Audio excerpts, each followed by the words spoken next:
Good morning, children. Hope everybody can listen. Everybody is listening okay. Very good. Good response.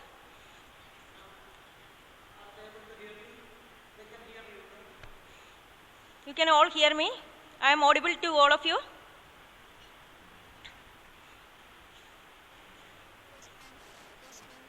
Okay, Abhijay, Sauparnika. Hope you went through the portions we covered yesterday. Okay, very good. Adityan. Now, we will revise what we studied yesterday. We studied about the structure of the neuron, you remember? And structure of the neuron, I will ask you one or two questions based on the structure and working of the neuron. You must tell me the part of the neuron where information is occurred. The part of the neuron where information is occurred. Adil Sandeep, can you answer? The part of the neuron where information is occurred.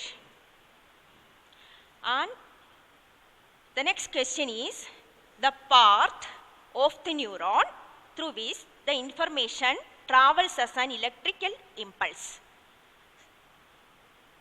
And one more question is there, the part of the neuron at which the electrical impulse is converted into a chemical signal for on-way transmission.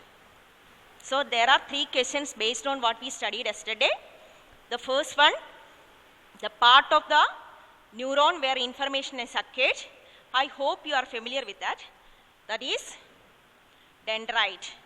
That part is dendrite. And the next question is the part of the neuron through which the information travels as an electrical impulse. This part actually carries the electrical impulse away from the cyton, and this is what is called axon. This is what is axon. And the next question is the part of the neuron where this electrical impulse which is carried by axon is converted into a chemical signal for on-way transmission. This is axonite. Actually, it is the axonite, or this the branches of axon, axonite, or we can say the nerve terminals. Okay, here the axonites, the answer is axonite, or if you write nerve terminals, that is also correct. Nerve endings, that is also correct. So the portion or the part of the neuron where the electrical impulse is converted into chemical signals for transmission, that is the axonite, or you have to write the nerve endings.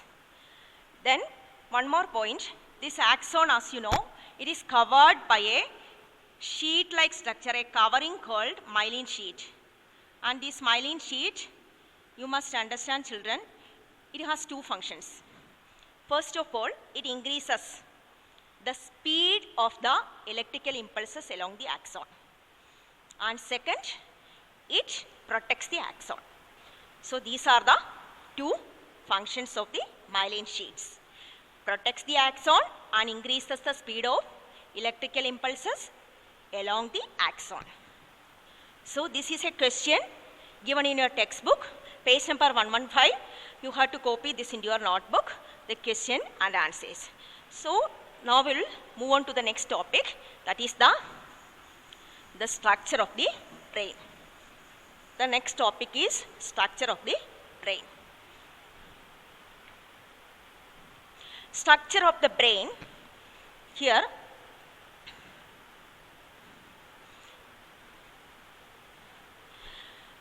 you must know, children, the brain is the highest coordinating center in our body.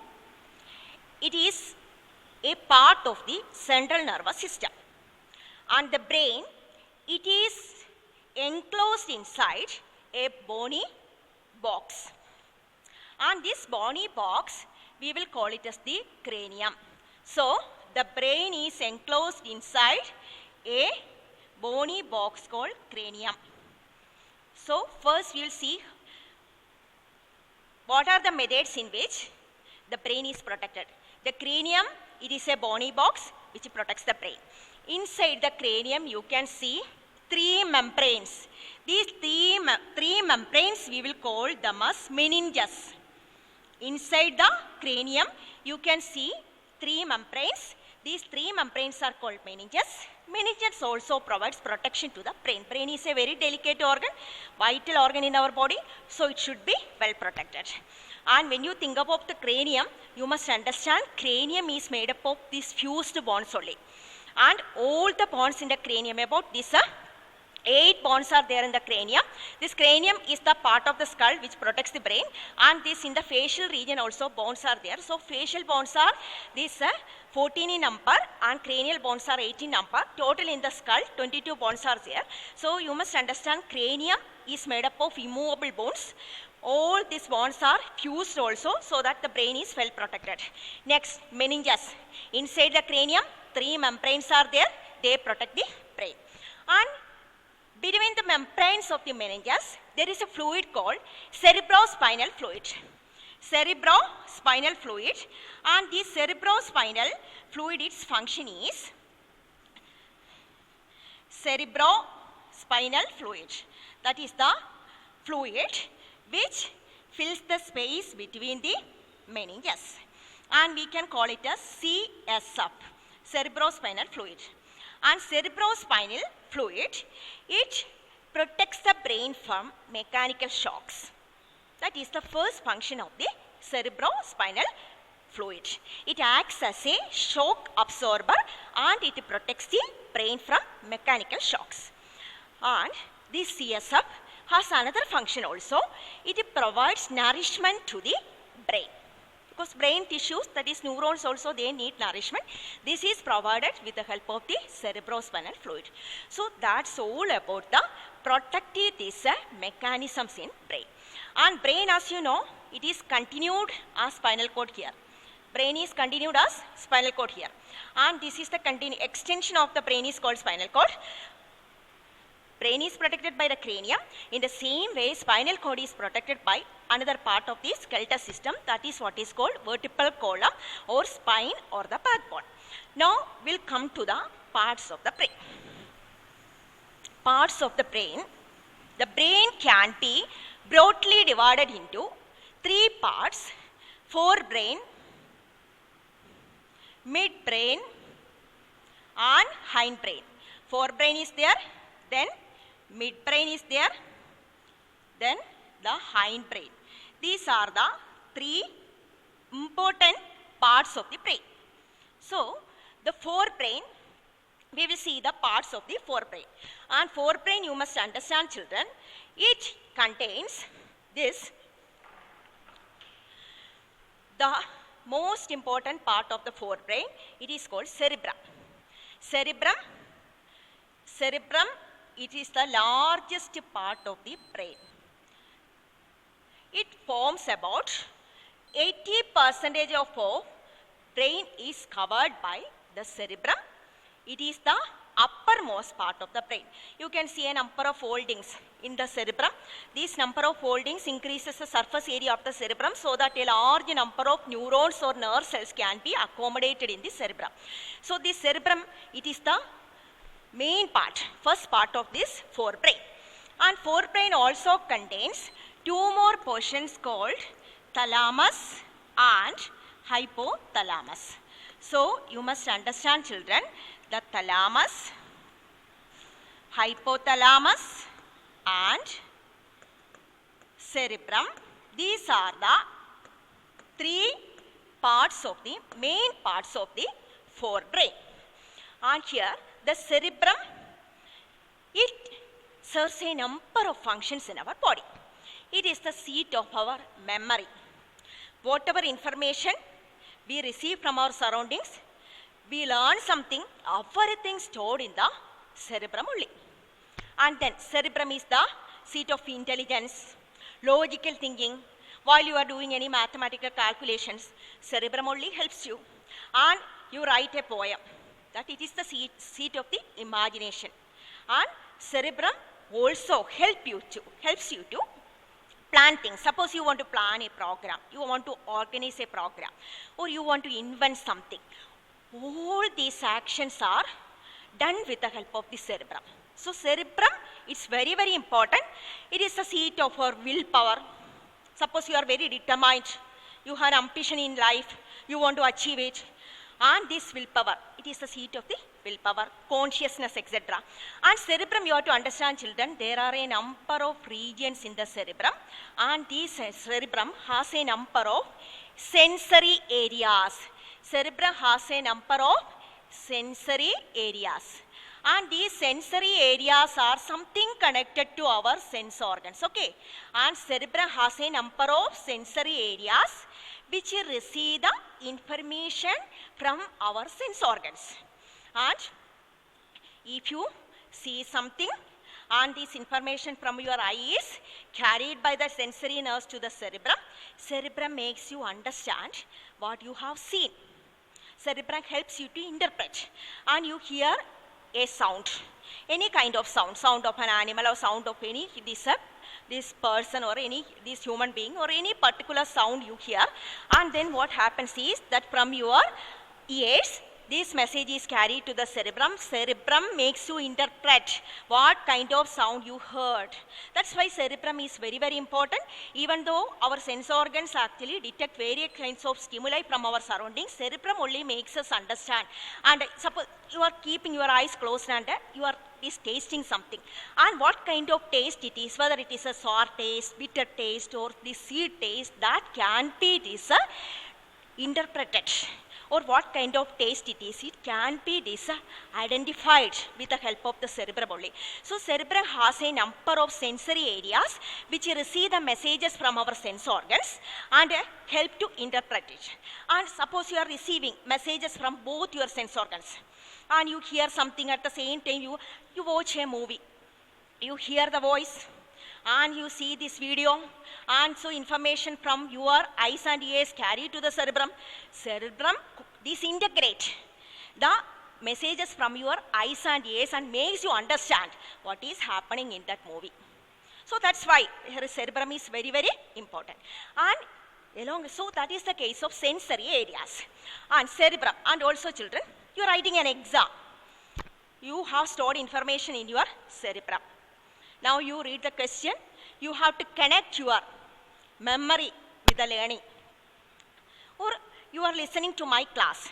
Yesterday's experience or your previous experience, you have to connect with that is your memory, that you have to connect with the present learning. So you are connecting. So these are association areas. There are association areas in the cerebrum which help us to connect your memory with the learning. Okay, then there are other motor areas also in the cerebrum. These motor areas in the cerebrum, what do they do is, children, so sensory areas are there, they receive the information from sense organs, then there are motor areas in the cerebrum. These motor areas, they give instructions to the effector organs. Yesterday we studied about effector organs. Effector organs are muscles and the glands. So the motor areas in the cerebrum, they give instructions to the muscles as well as to the glands that how you have to respond to a situation. One example I will tell you. You are facing an interview. Then interviewer asks you some question. That question, it is carried. So you hear the voice, that is your ears work, see the lip movement of that person, and so the message is carried from your eyes as well as from your ears, it is carried to the cerebrum. And then cerebrum makes you interpret, understand the meaning of the question.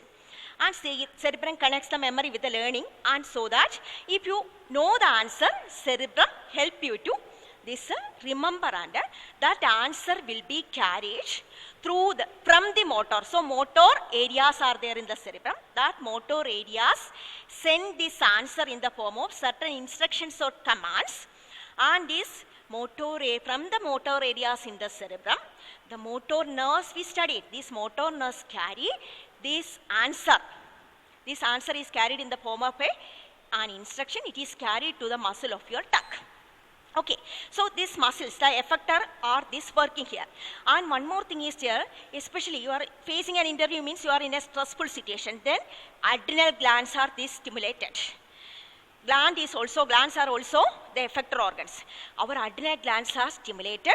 That secretes a hormone called adrenaline. That is the emergency hormone that helps us to face these stressful situations. So what happens? These motor areas in the cerebrum, along with sending the instructions to the muscles of the tongue, they actually send instructions to the adrenal glands. Adrenal glands secrete adrenaline. Adrenaline actually this help us to, adrenaline increases our breathing rate, more glucose is pumped to these muscles, and also we will be actually this ready to answer that question. So will be this prepared to face that stressful situation. So you must understand, children, this is how cerebrum works. Cerebrum has sensory areas to receive the information from our sense organs, and also cerebrum has motor areas which send instructions to the muscles as well as glands. These are the effector organs, and these muscles and glands, they work or respond according to the instructions given by the cerebrum. That's why cerebrum is very, very important. And cerebrum controls all the voluntary activities. Whatever I am teaching you, or you are writing something, you are listening to me, all these are voluntary activities. Activities controlled by the brain. And all the actions which need thinking. You are walking, and you are doing you are picking up something, picking up a pencil, and you are doing this, any kind of activities. These activities, all the voluntary activities, these are controlled by the cerebrum only. Okay. Next portion is thalamus. Thalamus actually, this is hypothalamus, above the thalamus only, this hypothalamus only, thalamus situated. So you must understand, children, this thalamus acts as a relay station. So that is the second part of our forebrain. It acts as a relay station. Relay station means it collects some impulses, and then it transmits it to the cerebrum. For example, pain impulses. You have pain. You have this broken leg or fractured leg, and you feel severe pain. And this pain actually impulses first reach the thalamus, and then from the thalamus, this thalamus only send these pain signals to the cerebrum. If you have an injury, that actually pain signal also first reach the thalamus. Thalamus send these pain impulses to the cerebrum. And along with the pain impulses, thalamus also this collect the pressure, touch, heat impulses, etc. So pressure impulses, heat, touch and pain impulses first reach the thalamus. Thalamus acts as a relay station, and then only thalamus send these signals to the brain. Okay, and you know what happens while you are using a painkiller? These painkillers act on this thalamus, and so that the pain signals are not transmitted to the cerebrum. Only if it is transmitted to the cerebrum, cerebrum actually help you to this feel that this pain, or cerebrum this it is not helping, that is actually cerebrum makes you feel that pain. So here the painkillers, they act on the thalamus so that the pain impulses are not transmitted to the cerebrum. You are relieved of pain, if it is not very severe pain. Okay, and then one more thing, children, and while you are sleeping also, many impulses like this, you are in deep sleep, and many impulses will not be transmitted to the cerebrum from the thalamus. And so these are the parts of this forebrain. So our forebrain consists of the cerebrum is there, then hypothalamus as well as the thalamus. These are the parts of the forebrain, and the next portion is the hypothalamus. And hypothalamus, you must have heard the term hypothalamus somewhere. Hypothalamus, actually I told you when we studied about this antidiuretic hormone, that is the reabsorption of water from the renal tubules controlled by one hormone that is secreted by hypothalamus. Okay, that we have studied. Now hypothalamus has another function that you have to understand, children. This hypothalamus, it controls our thirst, our hunger. thirst, hunger. Suppose you feel that you have eaten enough, your stomach is full, and that feeling of full, that is being full, that is actually controlled by the hypothalamus only. If you feel very hungry, very thirsty, all these actions are controlled by the hypothalamus only. And hypothalamus controls our thirst, hunger. Then our body temperature, this body temperature is also controlled by this hypothalamus only. Hypothalamus is last main region of this forebrain. Then hypothalamus has another important function also. Hypothalamus controls the master gland in the endocrine system. You remember what is the master gland? I hope you remember, studied in the 8th standard also. Master gland is the pituitary gland. And pituitary gland, it controls the secretion of hormones from all other endocrine glands. It controls the action of all endocrine glands. That's why we will call it as the master gland of the endocrine system. But even this master gland is controlled by the hypothalamus. So we will see how does it happen. I will tell you this. Now we are discussing about the hypothalamus. Hypothalamus, how does it control the pituitary gland? You studied about pituitary gland, then you remember pituitary gland secretes a hormone called somatotropin. Pituitary gland secretes a hormone called this somatotropin. The somatotropin is the hormone secreted by the pituitary gland. And somatotropin, the name you studied is actually growth hormone. Another name for somatotropin is growth hormone. So you are familiar with the growth hormone. So you are familiar with this growth hormone. So I am not giving that term again. So somatotropin, that is a new term, somatotropin. This is the growth hormone secreted by our pituitary gland in the endocrine system. And suppose this gland is not secreted in adequate amount, that means if there is any deficiency of this somatotropin or growth hormone secreted by our pituitary gland, what is happening is the hypothalamus release certain releasing factors. Hypothalamus release certain releasing factors. And these releasing factors, what do? Is they act on the pituitary gland and stimulate the pituitary gland to secrete more somatotropin or more growth hormone. So that what happens, that if enough growth hormone is secreted, that help in the proper growth and development of all the parts of the body.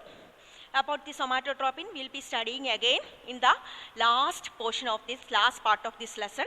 All the endocrine glands, hormones, we will be studying in detail.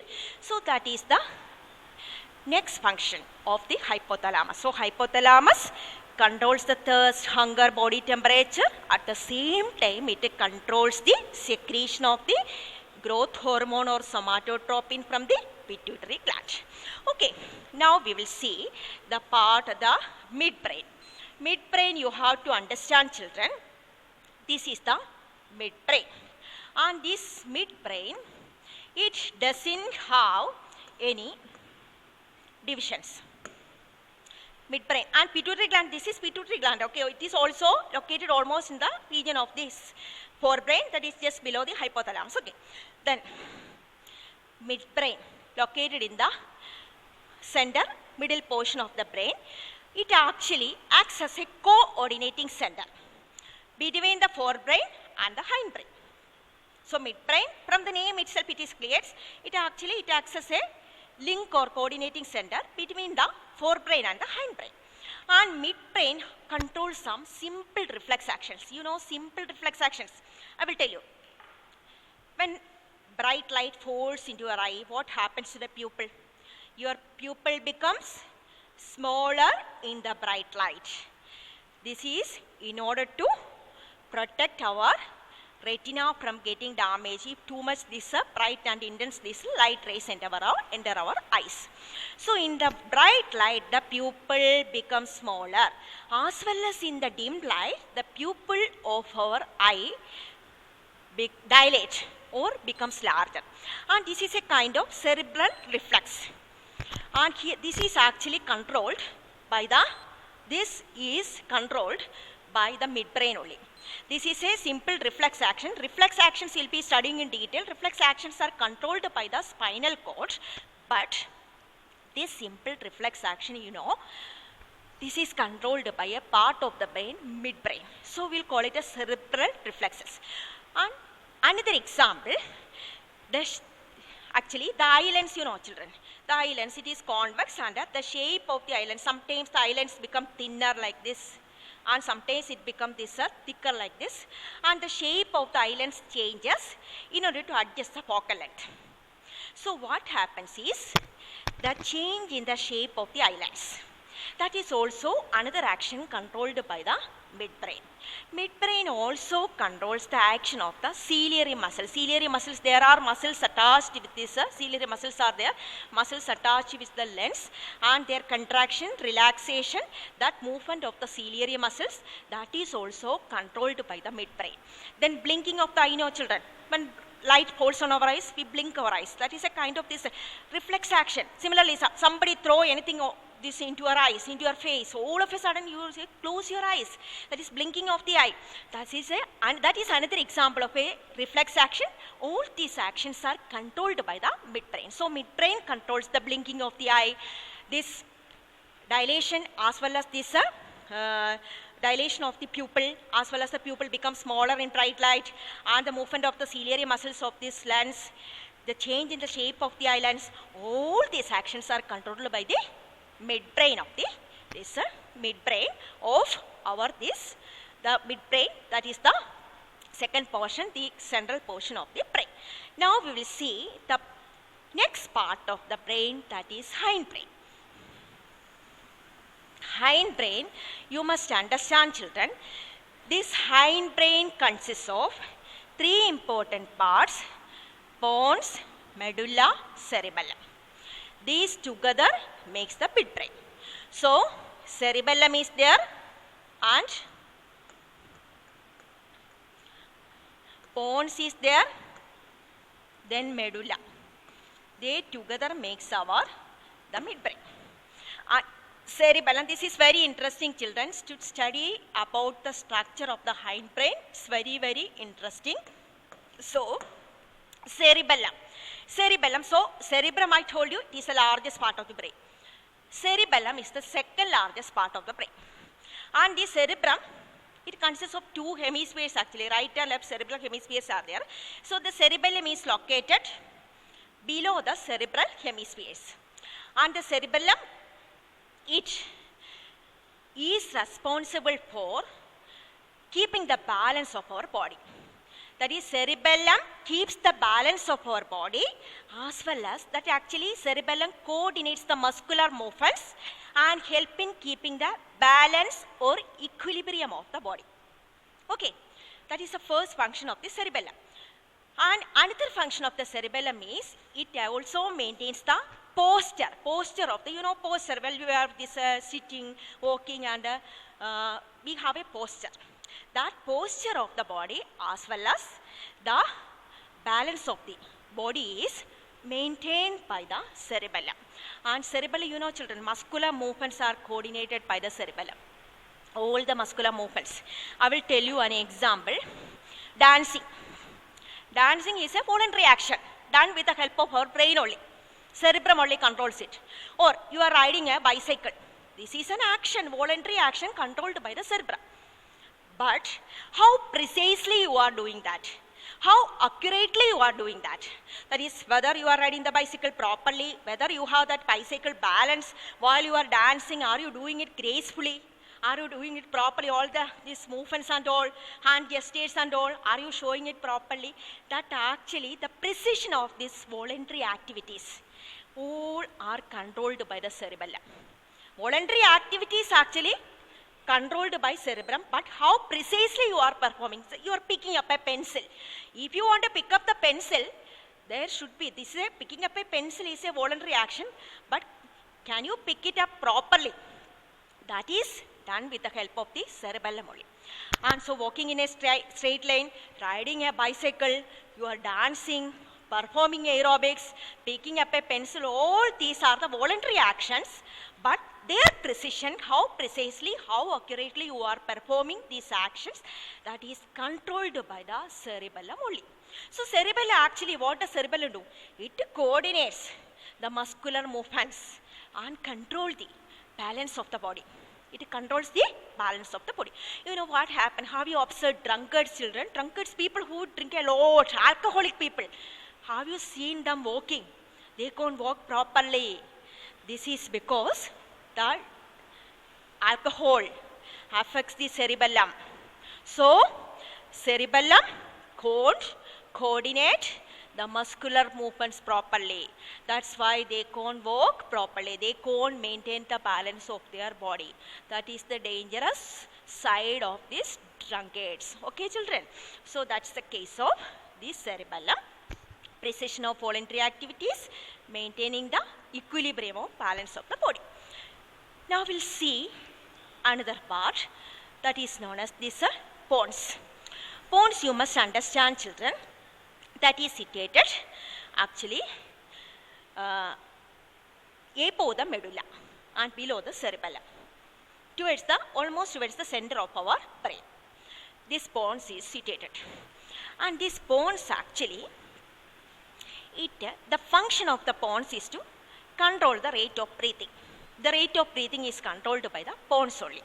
And pons has another function also.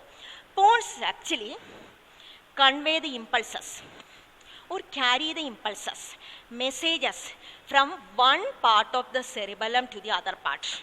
Or you can say the pons carry or convey the messages from one part of the brain to the other part. That is the function of the pons. Okay. So, the first part we studied, cerebellum, that is a part of the hindbrain. Second part is pons. And the third part, we can call it as the medulla. Medulla, you can see here, medulla, lowermost part of the brain. Okay. Medulla connects our brain with the spinal cord. Here children, this medulla, pons, and the midbrain together, we can call it as the brainstem. Okay. So that is what is called brainstem. The midbrain is there, pons is there, medulla, they together known as the brainstem. Medulla, only we are studying now. Medulla is the part of the brain which controls all our involuntary activities. All the involuntary activities, very vital activities in the body, which are out of the control of our will. These are controlled by the medulla. For example, our respiration. This is an involuntary action. We can't control it. We have no role. And this heartbeat, can we stop our heart beating? So this is a purely involuntary activity. Our beating of the heart, heartbeat, blood pressure, blood circulation, and digestion, you know. Then peristalsis we studied. Peristalsis means this alternate contraction and relaxation of the wall of the alimentary canal, which help in this pushing the food forward.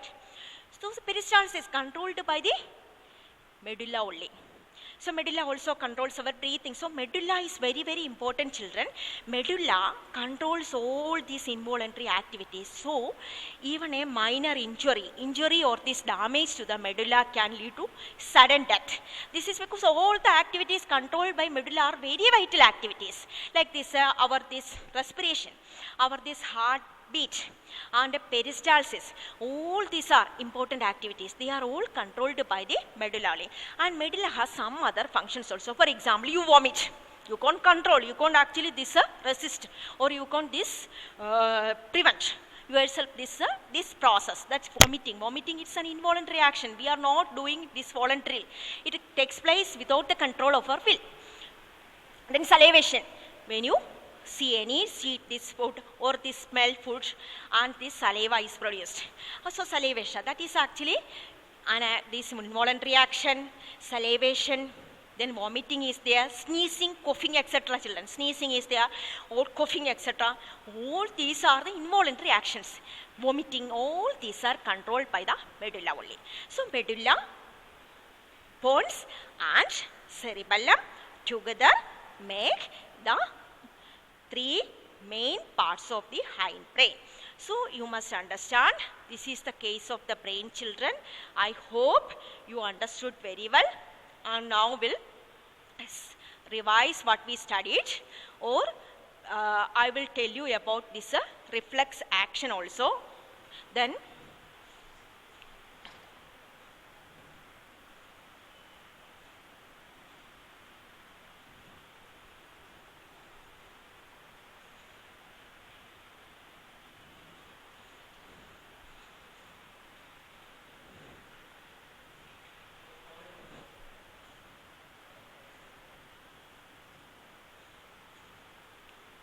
impulses, etc. Thalamus is the relay center. Repeat, should I repeat? Cerebrum, forebrain consists of this. So we'll be actually discussing about the part of this forebrain once again. That cerebrum is there, thalamus and hypothalamus are there. Cerebrum controls the voluntary activities such as logical thinking, memory, reasoning, imagination, thoughts, learning, intelligence, everything controlled by the cerebrum. Cerebrum has a number of sensory areas that receive the information from our sense organs, and based on that information, and cerebrum interprets, and this what we received and from our sense organs, cerebrum gives or interprets and it processes, this information is processed, and cerebrum gives instructions through the motor nerves to the muscles and glands to bring about different kinds of these responses. So that this cerebrum plays a very important role in receiving information as well as for this making this appropriate these responses in various situations. Now thalamus is there. Thalamus, as you know, it is the relay station. This relay station actually this center for pain, heat, touch and pressure, all these impulses first reach the thalamus. From the thalamus only it is relayed. It is actually this sent to the or transmitted to the cerebrum. Then hypothalamus, as you know, it controls our body temperature is there. Then function of the pituitary gland, thirst, hunger. If you feel that you are full, you are this actually eaten enough, and all this feeling is controlled by the hypothalamus only. Now next we will see the case of the midbrain. Midbrain, you must understand, it is a coordinating center between the forebrain and the hindbrain. And here the changing the size of the pupil, blinking of the eye, as well as here the changing the shape of the eye lens, as well as the that is changing the size of the pupil, everything controlled by this midbrain only. Next we will see the hindbrain. Hindbrain, you have to understand, children, three important parts are there. Cerebellum is there, medulla and pons together make the hindbrain. And this cerebellum, as you know, second largest part, all our muscular movements, muscular coordination, that is controlled by the cerebellum. Balance of our body, we can walk properly because of the action of the cerebellum only. And the posture or this posture of our body, that is maintained with the help of the cerebellum. Second largest part of the brain. Then medulla, all the involuntary actions like this, breathing is there, respiration is there, and peristalsis, digestion, blood circulation, all these actions controlled by the medulla. Also it controls vomiting, sneezing, salivation, all these are controlled by the medulla. Now we'll see the pons. Pons actually, it controls the rate of breathing. It carries impulses from one part of the cerebellum to the other part, and it is involved in the communication between the different parts of the brain. That means it carries impulses from one part of the brain to the other part. So all these actually, these parts of the brain are very, very important. So you have to do one assignment, that is draw and label the parts of the brain. please go through this notes also. You can copy it into your notebook. The extra notes I will give you afterwards. We will meet again in the this week. Extra notes I will be sending your these groups, and if you have any doubts, you can please message me personally or ask me personally, and please learn this portion properly. Thank you so much. Thank you, children.